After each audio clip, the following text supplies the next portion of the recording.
Your baby just screamed with absolute joy the second one parent walked through the door, full arms out, bouncing, basically launching off the floor toward them. And then the other parent showed up 20 minutes later and got a look, maybe a tiny smile, polite, almost diplomatic. If you were that second parent, you know exactly what that moment feels like. You laugh it off, you say it's just a phase, but somewhere underneath that, there's a little pang you don't really bring up in conversation. Here's the thing though, what you just witnessed isn't a simple preference, and it's definitely not random. Developmental researchers who have devoted entire careers to studying how infants bond with caregivers will tell you that what appears to be a baby playing favorites is actually one of the most refined and precise evaluation systems that human evolution has ever produced. And the most fascinating part?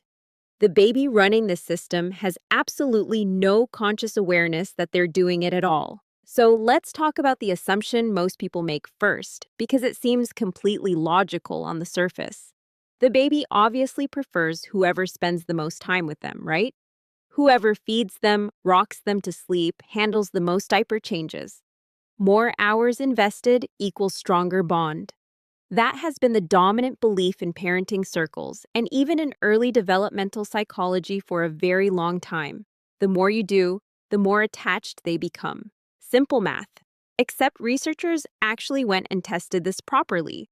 A 2013 study from the University of Haifa followed over 100 families throughout the first year and a half of their children's lives. Researchers documented everything meticulously: caregiving hours, feeding frequency, who handled nighttime wake-ups. Then at multiple points across those 18 months, they measured which parent each baby actually showed a stronger attachment response toward, using a well-established protocol called the strange situation procedure. And what they found shook the foundation of the whole contact time theory. Total hours of caregiving had no reliable connection to which parent the baby preferred. In a substantial number of the families studied, babies displayed stronger attachment responses toward the parent who was actually around less. The researchers weren't expecting that at all. It made no intuitive sense. So, if raw time isn't the answer, what actually is? The answer came out of a completely different line of research. A team at the Max Planck Institute for Human Cognitive and Brain Sciences published work around 2019 focused on something called interactional contingency. Strip away the academic language, and the idea is actually beautifully straightforward. Contingency is just another word for responsiveness. Not how many hours you're physically present, but how reliably you notice and respond to what the baby is communicating in each individual moment. A parent who is home all day but frequently distracted, frequently absorbed in a phone or stressed about work, creates a very different neurological experience for that baby than a parent who has only a few focused hours together but is genuinely, completely attuned during those hours. The infant brain, according to this research, isn't logging hours. It's measuring something far more specific and sophisticated. It's measuring how often this person actually registers that I exist in response to what I'm signaling. And this is where the science becomes almost startling. Research using something called the mobile contingency task demonstrated that babies as young as 8 weeks old can detect the difference between responses that are connected to their own behavior versus responses that happen independently of what they do. In the experiment, infants had a ribbon attached to their leg that made a mobile move when they kicked. Babies caught onto this remarkably fast and started kicking with visible enthusiasm and delight. Then researchers disconnected the ribbon so the mobile moved randomly regardless of what the baby did. The infants picked up on the change immediately, not through words or conscious thought, but through measurable shifts in heart rate, reduced engagement, and what looked strikingly like frustration followed by withdrawal. The conclusion was significant. The infant brain arrives pre-equipped with a detection system for cause and effect. Specifically, the experience of I did something and it was noticed.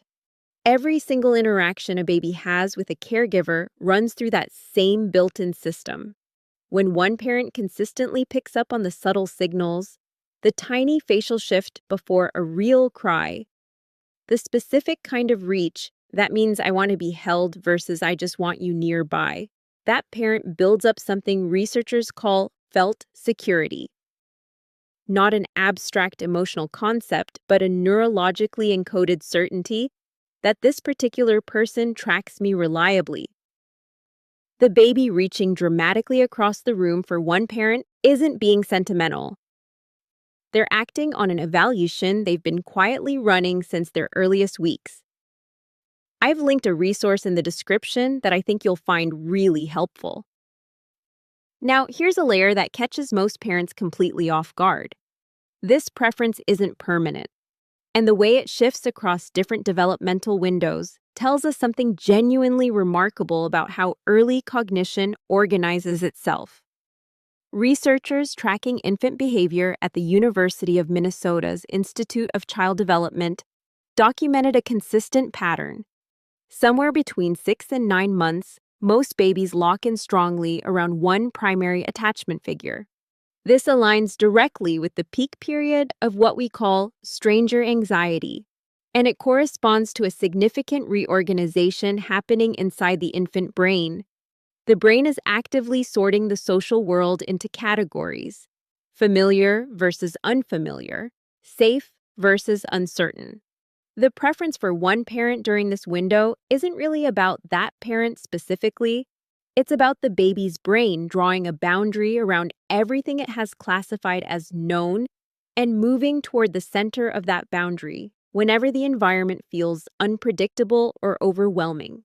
Watch what happens when the less preferred parent approaches during a genuinely calm, unstressful moment.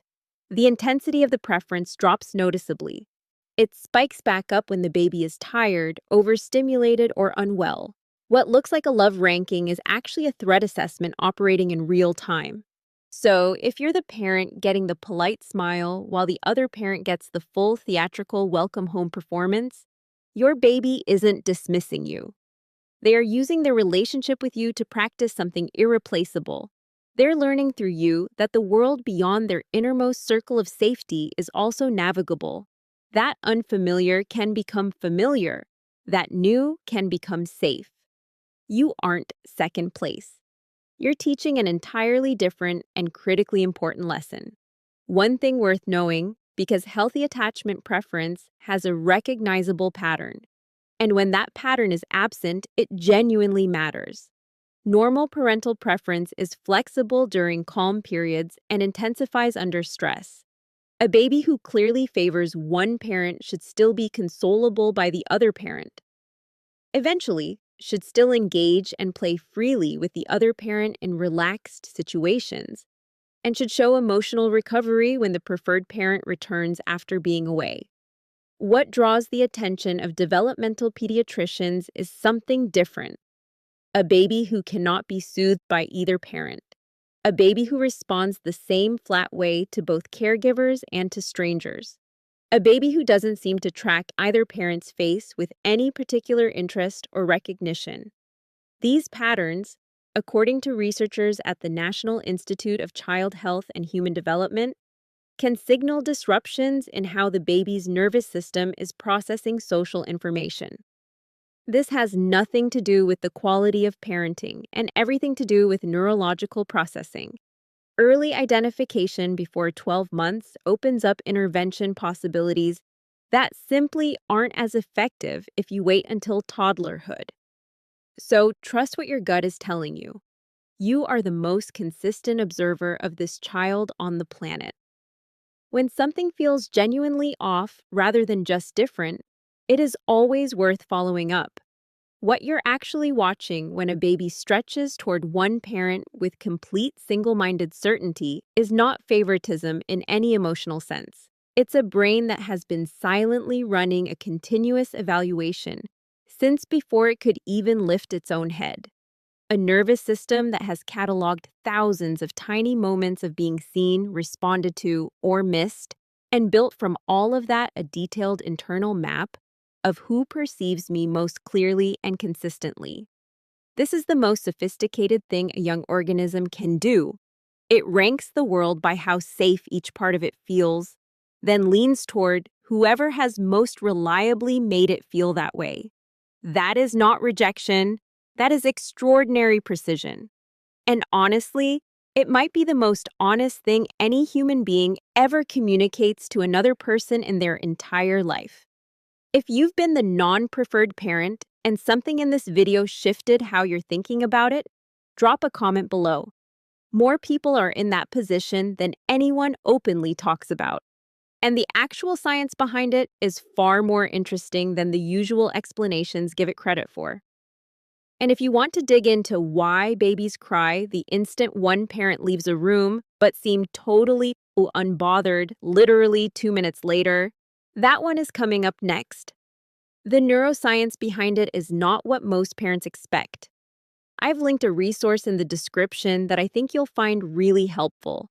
Please subscribe for more great videos.